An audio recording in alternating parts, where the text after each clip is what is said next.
We need to talk about the internet again, but this time I fear it's getting worse, guys, and I have a feeling I'm gonna say that every video. The other day, as I researched this topic, I was thinking of the show Are You Smarter Than a Fifth Grader? And then it occurred to me that I don't think that show could air or have new episodes today. I don't even know if it does, but if it does, or if it did, it would probably look like a documentary. From iPad kids to shorter attention spans, specifically Gen Alpha is in the midst of an educational downfall and the teachers are talking about it. Let's get into it. Hi everyone, welcome back or welcome to my channel. My name is Javona and as you can tell, I talk about the digital world a lot, mostly about how it feels like the digital world / internet is conspiring against our literal souls and coming for our kids. Now, disclaimer, I don't have any kids and I am not an educator, but I did teach preschool for 2 weeks and left because the pay is terrible. I am so sorry if you are an educator. I am literally praying for you guys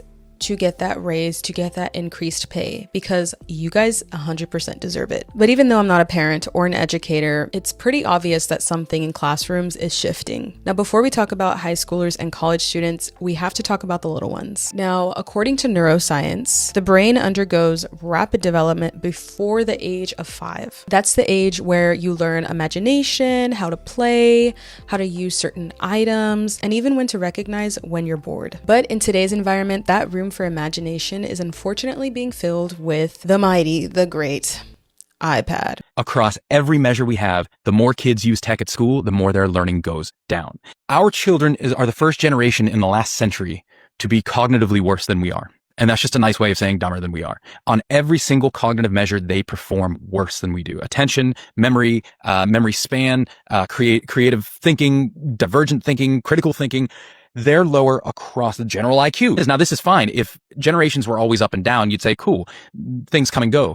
But we have been on a steady increase for over 100 years. Every generation outperforms their parents, and that's what we want. Every generation wants their kids to be healthier, happier, smarter than they are. Yeah. We are the first generation in history where that trend is now reversed. So what happens is when a child has stimulation from a screen during those crucial years, their imagination never has to actually kick in. They don't have to figure out what to do with a cardboard box or some letters or magnets. They don't have to imagine these things because they have the 4K cartoon right in front of their face 24/7. And the problem is we're seeing this generation enter into school with no type of imagination, which, might I add, is a key in education in today's society and even in adulthood.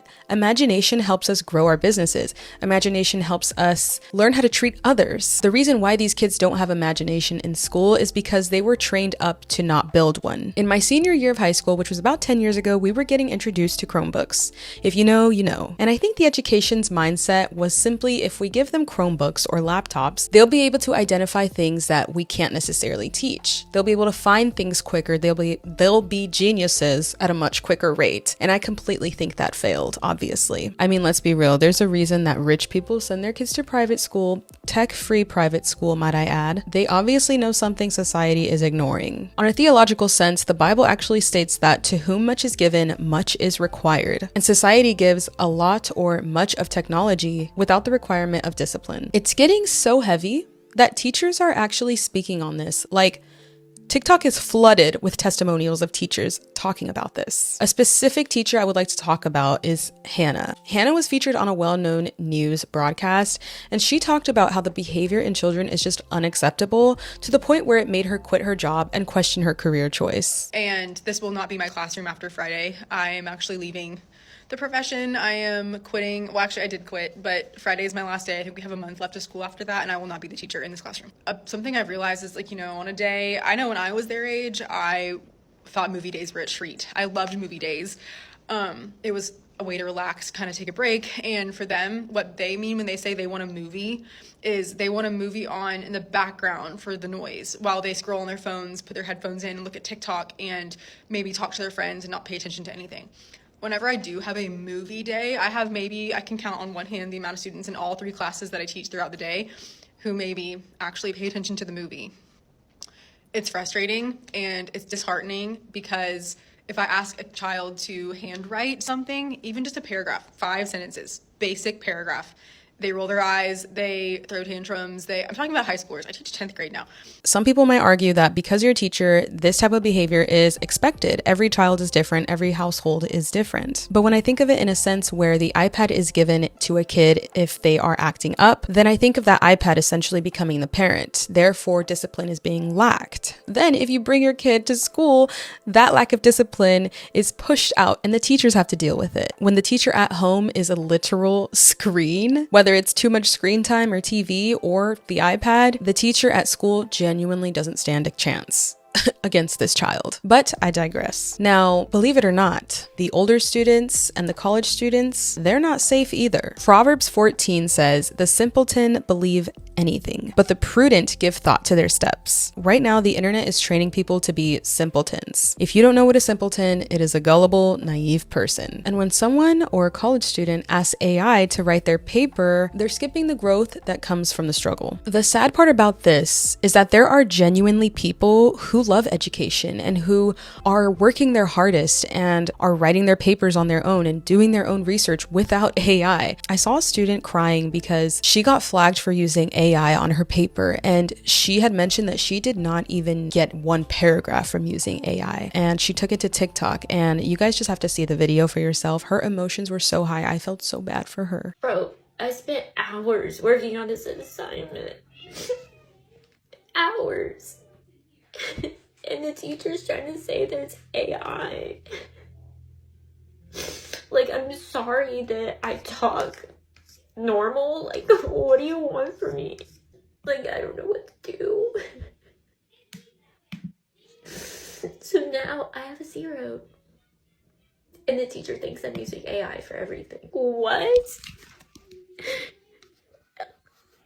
Like, you're telling me I wrote it in less than a second? Even if I copy and paste it, it takes more than 1 second.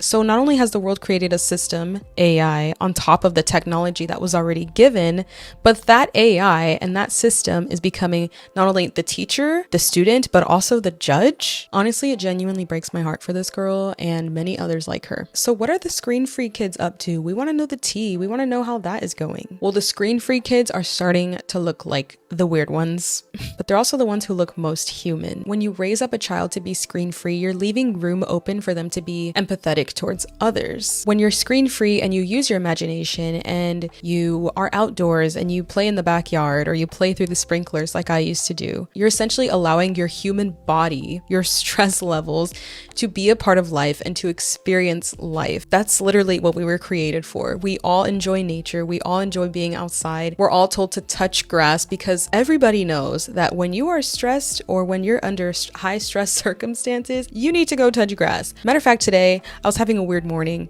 I need to go touch grass, not turn to my phone. The internet is just a loud, chaotic teacher that wants people distracted and wants to harm their mental health. Let's be real, the internet's goal is to harden humanity's heart. In the Bible, we're called to be salt and light. Now, salt preserves things and stops things from rotting. Do you see where I'm going with this? Right now, the collective ability to think deeply is potentially rotting society. In this world, we do not need a generation that is neurologically rotted. Maybe guarding your heart in 2026 actually starts with guarding your attention. So let this be your reminder, whether you're a parent, teacher, or you're just viewing this video, that reading books is okay. I actually started reading books recently and it's helped my wording and my phrasing so much more. I stopped saying a lot. I forgot what the words are called when you they're like when you carry them.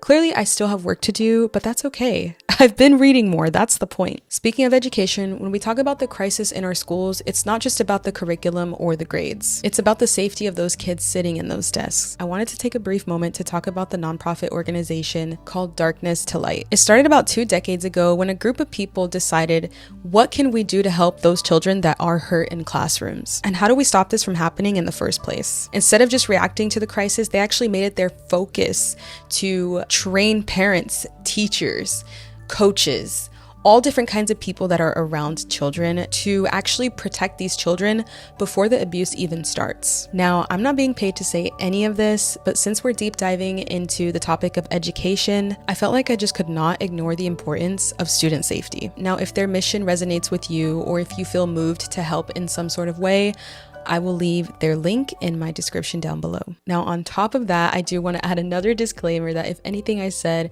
was offensive in any way, that was not my intention in making this video. I love to have conversations about things that maybe are sensitive to some people, okay? But it's never my intention to attack or hurt somebody in the process. I'm simply speaking my mind on a subject that I find compelling enough to speak on. Now, that's all I have today. Today's video was really short, but I wanted to cover this topic because when I see my nephews going to school, or my niece when she eventually goes to school, I want to make sure I can hold a conversation with them. And I really want them to be successful in life. And I wish that for my own children and all the children, the next generation. I really wish and hope and pray that they would become the generation that we least expect to actually help us as a society. Now, with that being said, I hope you guys enjoyed this video. If you guys have any comments and you want to expand a bit more on this conversation, maybe I missed something, then comment down below, because I would definitely love to have a conversation in my comments. Please leave nice comments. I want to be a peacemaker here, and I want everybody to watch this video and also be a peacemaker if they decide to comment. I'm rambling. Please leave any prayer requests down below. I love you guys, and I'll see you guys in my next video. Bye.